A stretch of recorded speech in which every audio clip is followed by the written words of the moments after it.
Hey everyone, welcome to It Tastes Different Gaming Appetizers. In this episode, we're going to talk about Sega and how much of a quitter they are. Sega quits the Japanese arcade business after 50 years. So basically, Sega has pulled out of the Japanese arcade business. All the company's remaining arcades will be sold to arcade company Ginda Inc., which operates locations under the Geigo brand. So Sega did signal this a while back in 2020 that they were kind of starting to pull out of the arcade business. And so, basically that's kind of the route they're going. So they're leaving, they decided the consoles weren't good enough for them. Now arcades are not. Next thing you know, they're going to abandon Sonic on the side of the road. So they're going to go the Konami way and make Plinko machines. But we'll talk about this and see what everyone thinks about Sega exiting the market. Patrick, how about you, buddy? Let's go first. What do you think about Sega giving up on arcades? They're like, so long and thanks for all the fish. Basically in 2020, COVID hit. COVID was a bad thing for arcades. Can you imagine the place where we all used to hang out that was grungy and people are eating and hanging out and talking and playing video games and licking their fingers and touching the controllers and the joysticks and, Where the hell did you play? Not a real good place to be in business around COVID, especially still now where most people aren't congregating in arcades, right? There's nothing like going to play a video game that some greasy little kid was all over right before you that coughs into their hands and, whatever. It's just unsanitary for people who are worried about stuff like that. So it didn't kill you then. It ain't going to kill you now. I lived in the arcade as a kid. It might now, yeah. That's true. Rona ain't nothing to play with. She's going to get you. But yeah, so, that was really tough on their business, right? Everybody was like, well, we can't congregate in the public. And then, Japan and all these other countries are hardcore on their, social etiquettes when stuff like this happens. They masked long before, this variant of COVID came out, COVID-19. They're very conscious of that stuff. So they go out in public with masks and stuff on already. And if they are going out there and saying, all right, we're not going to be allowing you to congregate, it's going to hurt your arcade business if you can't allow people in there to play video games anymore. And I don't know about you guys, but I don't want to sit in an arcade for 8 or 10 hours with a mask on all day. So I can understand Depends that. on the game. I'll just get it at home, right? So, and that's what's hurting them, right? There's more of a drive for people to stay away from situations like that right now, and more of a drive to just play games at home, right? The arcade market it kind of had a little bit of resurgence. There's a kind of a little nostalgia hit in the last 10, 15 years or so, but it's never like it was back in its heyday when we had like Alibaba and all that stuff, the huge, massive arcades that are no longer around. Japan still had all that stuff that we had in the US, and I was kind of envious of them, but they're all suffering right now because of COVID and having to social distance and be away from people. So I can understand Sega's position here. I am just surprised that they found somebody that wanted to buy it. All I can say. I'm like, what is this business? What is this business plan? Buy high, sell low. That's what the business plan of this other company is, right? I don't know what Genda's game plan is here. What do they think, that once everything goes back to normal, that arcades are just going to be like, maybe that's what it is, right? They're planning on, as soon as everybody can get back together, it's just going to be a mass hysteria for people to want to hang out in close quarters and play video games again, right? Video games were getting up there in price here, so I imagine it's probably the same over there. Used to be you could play a game for a quarter or one token, which was the equivalent of a quarter. Now most games are like $1, $1.50. So I guess it could get that way. Next time you go back into the arcade, you might be paying $2 to play that Ninja Turtle game with your friends. Shane, what do you think, man? It sucks, but it honestly, heartbreakingly, it doesn't affect me because we don't have them around here. An arcade around here is so hard to find. It's heartbreaking. We have 1984 in Springfield. Go see it. I love that place. But that's about it for Springfield. And those are retros. New arcade machines, they're just not too many places around here with those things. Dave and Buster's up in St. Louis. You got a few places like that, but that's it. But nostalgia wise, it is heartbreaking because it's Sega. I mean, Sega has been a part of each one of our childhoods. I mean, they have the clean Sonic does, that's God, man, that's embedded in memory. So, it's those things that are heartbreaking, especially now that they're making Sonic open world, bunch of horse shit. Different subject. Sega not doing arcades really does feel wrong. And like you said, Pat, it's finding somebody to buy them right now. They probably sold low. I would think. I think Sega's just, we're done trying, blah, blah, blah. They sold. And now they're going to sit in some dude's warehouse until hopefully, God willing, this pandemic ends. And yes, COVID's not to mess with, so don't treat it lightly. It sucks. I mean, I don't like the way Sega has been going the last 20 years. They were console leaders that there was dumb decisions made, and now there's no more consoles. Dreamcast is one of the greatest systems of all time, period. Bar none. They were so far ahead of the game. Game wasn't even made yet. But that's gone now. There are video games for console. They're not like they used to be. I mean, they still have some great ones, don't get me wrong, but it's just not like it used to be. And it might be because I'm old as dirt and, shit changes and I don't like change. But now the arcade systems or the arcade machines being gone, them not handling that anymore. It's a tough pill, but, if it keeps them going in the console market of video games, I'll take it because I don't get to play those arcade games anyway. So that's my feelings. I hope not too many people lose their jobs and all that stuff. The repercussions from things like this, I hope it's light. So, anyways, my best to the people that are affected. Nick, what about you, buddy?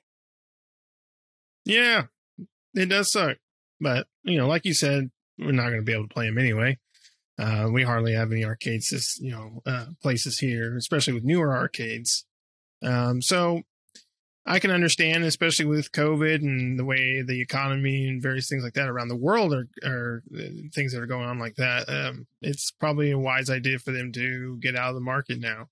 Like I said, they've been signaling for a while that they were kind of looking to wanting to get out of the market. So, especially with COVID, that probably put the nail in the coffin for them, right? It's time to get out. Sonic's leaving this town. So, it does suck, but yeah, we don't get to play those things. The company that bought them, I don't know what they're going to do with them. Maybe wait it out and see what happens, or, maybe they'll just hoard them all and play them themselves.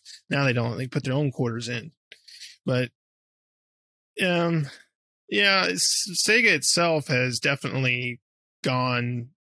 They're a good publishing arm. That's the thing. They publish some great games. As far as developing, their development teams haven't really made anything worth anything in a long time, right? They published a lot of great games, but their in-house teams, Sonic and stuff like that, haven't made any good things. And then we have the Sonic Frontiers that's coming out, which is that open world where hopefully as Sonic I get to play some arcades. Maybe it'll live there in that game. you go to get all the Sonic consoles or arcades you can play in as Sonic. So yeah, I mean, it is what it is. Things change a lot, and it does suck that it changes. And arcades are kind of on the way out. They have been for years, and it's just, I think COVID's kind of progressed that, really. So right. Yeah, and they offloaded. Yeah, and they offloaded at the beginning of all this, like you said, back in 2020. They offloaded like the majority, wasn't it, like 80% or something like that of their market their stuff over to that company, and then I guess they're just offloading 85% of it. So the next 15%, they're just offload the last 15%. So I mean, it's sad, but it's also kind of a flawed business model when you think about it, right? I mean, you can have the same experience, if not better experience at home. I mean, I'm never going to pay $70 in the arcade for one game that I'm pumping quarters into it, but I guarantee you that I've probably spent $70 in an arcade over the period of not getting to play one single game, but multiple games. Because I mean, let's take for example the arcade experience is a how do I put this? It's cash grab. It is right, because the games are designed to be hard so that you pay to continue to play. I think the arcades that are more successful are ones like 1984, which is a pay per entry type model where you pay to come in the door, and that's what you pay to play the games. Outside of like pinball, I think they still charge you to play pinball. It's been a while since I've been out there, but it used to be a pay per entry type model. So you pay to enter and you play the games, and then you leave. And if you come back, you pay to get it again, at a later date. So that's how their model is. And that's the only way that I think places like this can survive, because, I mean, shoot, I don't know what I spent. I can't remember how much we put on those cards at Dave and Buster's. I don't remember. We bought like the $25 bundle that gave you 30 or something like that. Well, like 30 something bucks. Like that. Yeah. But we really weren't there that long. I mean, we chilled out for a while, but we walked around looking at what to play mostly. We played a few games, but we burnt through that pretty quickly. I mean, when you think $30 worth of gameplay, or 25, we weren't there that long. I mean, there's games that were $1.50, $3. The Halo one, I think, was a $3 one. And then they had like a VR one that was, I think, $5. But yeah, it doesn't last so long. And you're technically right. I mean, the business model of an arcade it's not what it used to be. That's for sure. Well, you had no option back then, right? You didn't have, I mean, Neo Geo and those guys weren't out. They didn't have anything to compete with, So really, you want to play video games, you're going to go play the arcade, this game where you got to keep pumping quarters in to play. Yeah. I mean, the closest thing you had to a competitor back then was the OG Nintendo, and which was very expensive at the time, technically. And, then you had the Atari, from the previous generation. So you didn't get the arcade experiences on those at that time. So, and arcade is not just games. Arcade is sounds, it's smells, it's all the nasty shit you described it earlier. It's what it is. And those are blessed memories. My son will never get to experience that. Closest he'll get is to 1984, and they want you to wash your hands. So you don't get the sticky controls. You don't get the kid running around eating the pizza and slurping on the soda, grabbing the joystick and mashing the buttons when you get up there. There's pizza sauce and grease all over everything. Yeah, like Chunk at the beginning of Goonies when the ORV drives by and he slams his drink and pizza on the window. You're not going to get that. Right. Well, you got things like the internet that probably didn't help, especially as the internet advanced, and then you got emulation and stuff like that. But you also have, what really kind of killed out the business too is you have the home consoles that, because back then in the day, like if you wanted to play Mortal Kombat, you could get Mortal Kombat on like Super Nintendo and Genesis, but the arcade version was the best one, right? They weren't like the home console versions. The home consoles couldn't compete with what the arcade could do. So everyone wanted to play the arcade version. But nowadays, I mean, well, not just now, but I mean, as it advanced in time and technology, those home consoles got way better than what the arcades could produce, right? So that, there was no need at that point to go into the arcade. You could get the same experience at home as you could there. Yeah, what made the console so great for, Mortal Kombat, Street Fighters, all that, is the controller. You had the joystick, it was a 6-way joystick, 6, sometimes 8 button. And you could not get that on the home console. And then, probably Super Nintendo era, they started releasing joysticks and things like that. And Nintendo had one. Did Nintendo have one? They had an arcade pad. Mm-hmm. Sweet. So that brought you closer and closer and closer to the arcade experience, to the control experience, I should say. And now it's just, I mean, the home consoles are, so powerful. I don't know if too many arcades that keep up with PCs and, console graphics and everything. Well, and the last, I don't know, maybe it's been 5+ years, COVID time, 5+ years, I'd say. The number of new arcade games severely slowed down. So, owning an arcade with nothing new is hard to keep going, right? You're just slapping a new, you're making the old console, the old stand up. You just got to keep freaking waxing it to make it look good, because there's nothing else you can do. There's no new games coming out.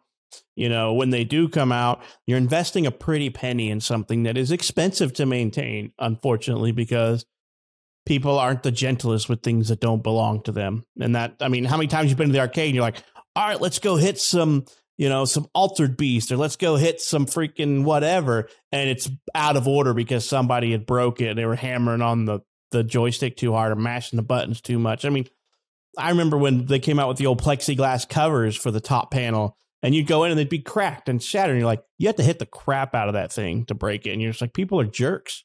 So it's a thousands of dollar investment just for one of these cabinets with the game. And then to maintain it, the top pads and everything are expensive to maintain and replace. So it's a harsh business model if a game constantly got played and it was 50 cents or even $1 per play, and you could play for 5 to 15 minutes, depending on how good you are, how much money are you really making? If you can get people to pay $1 for 15 minutes, that thing made you $4 or $8 if you doubled that. And if it was a 4-player and you get 4 people to play it, that thing just made you $20 for that hour. I mean, on paper, it's really good passive income, right? Until you consider that machine probably costs $6,000 to $8,000. And how long does it take you to recoup that, plus the money you put back in, plus the electricity? I believe a lot of those places are probably like movie theaters back in the day. They made money on concessions and all the other crap that was going around there, Yeah, that's definitely a good way to look at it. The only thing arcades really have going for them right now is the fact that you go with friends. That is a big bonus on arcades. That 4-player, 3-player, 2-player game that you're side by side, you're cracking jokes, you cuss at each other. That's an experience all on its own. And the other thing is the shooter aspects of these games now. So many of the newer games that you do find, like the Halo experience or whatever that thing was called, they're all light gun games. You can get that now. There's somebody working on these things, but I believe it's still expensive as crap. But that's another experience that I miss about the arcades. Oh damn it, Aerosmith Revolution game, Evolution. Excuse me, Revolution X. Yeah, Revolution. Firing X. the CDs off. Yeah, I mean that thing was so fun. I've dropped many quarters in there, and that's an experience I'm not going to have anymore, and that sucks. But the good thing is when these things die off, these retro arcades are going to get popular. Until it's going to get more die. Expensive. Oh, they're going to get expensive as shit. They're already expensive. I mean, you're not getting into a cabinet for what's that? 1984 ain't bad at all. I mean, it's like $15 for the day. I'll be honest with you. I'm surprised it's still open with COVID and everything. Every time I've been in. I know. I'm surprised. With COVID and everything, I was really surprised they pulled out of it. I'm glad they did. I'll be honest with you. Yeah. But Springfield has gone through multiple places like that. I mean, they even tried doing barcades. We had multiple ones of those. They seemed to last 6 months and they shut down because there's nothing worse than a bunch of drunk assholes playing video games and breaking your shit. And so those didn't last long. And now that is a flawed business model. People drunk playing The Simpsons. Miss Pac-Man, show me your boobs. Right. So, it's a rough market. And like I said, not to mention the number of games that come out every year. So, and the upkeep on the machines. And once arcades completely disappear and then then no more games are going to come out, those actual authentic cabinets are just going to get rare. Because right now, a clone box cabinet, just bare box cabinet is thousands of dollars, and that's just a kit to do it yourself. That's not even graphics and all that crap and the hardware to go inside of it. So I would like to own one, but I can't afford it. I've tried to piecemeal one together in the past, and it's just, you start getting into the thousands of dollars, and I'm like, it ain't worth it. I'm out. So it sucks, but we'll see how long this other company can keep the arcade live. Japan is one of those last holdout countries where arcades are still really popular for that, going out and playing games. I think they've got like a few, like 5 or 6 large arcade companies still in business out there. So, and that's one of the reasons I've always wanted to go to Japan is the arcades. It truly is. Japan's got beautiful architecture and culture and people, but it's the games. I want the games. So that's just me. True. It's so true. I salute you, Sega. They're not done. They're not out. They're just getting out of the arcade. Sorry. I salute you, Sega Arcade. There you go. I just wish they would bring a lot of those arcade games that are only arcade to console or PC or something. Because there's a lot of arcade games that I love that are not on anything other than the arcade. I wish we got some of those arcade games over here in the U.S., even if they were still arcade games. Yeah, that's true. That too. Yep. But you guys have anything else you want to add to this? Anything else? Any other parting words for Sega Arcade? Sega Arcade. All right. We're going to end this here, everybody. Thanks for watching. Make sure to like the video. Make sure to subscribe, hit the bell notification, stay up to date with new videos that we do all the time. And we'll see you next time, everyone. Bye-bye. See ya.